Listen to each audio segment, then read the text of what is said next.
Hello mga katsa! Magluto tayo ngayon ng crunchy garlic oil.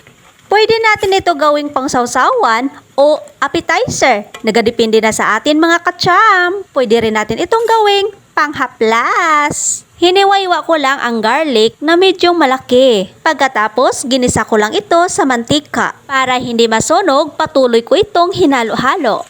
Pinaghalo-halo ko lang ito mga katsam hanggang maging crunchy. Pagkatapos, nilagay ko na rin dito ang sili. Kaunti lang ang ating sili mga katsam. Kaya nilagay ko dito ang chili powder. May kaunting anghang lang ang ating crunchy garlic oil mga katsam. Dahil ang sili na ginamit ko dito ay hindi presko. Sili ito na binilad na ginawang chili powder. Kaya hindi ito masyadong maanghang. Ang mahalaga dito ay crunchy ang ating garlic.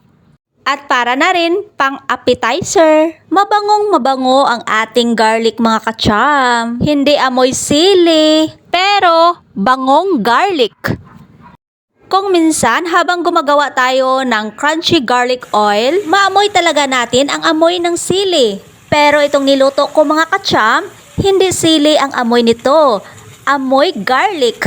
Kaya, mabangong mabango. Nilagyan ko na rin ito ng oyster sauce at kaunting toyo. At para manamis-namis, naglagay na rin ako dito ng asukal. Kaunting asukal lang ang nilagay ko mga katsam. At kung sakaling gawin natin itong panghaplas, manamis-namis rin ang ating mga balat.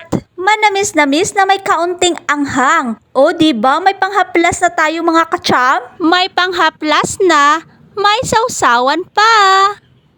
Saktong-sakto ito sa sausawan at gawing appetizer. Ready to serve! Thank you for watching!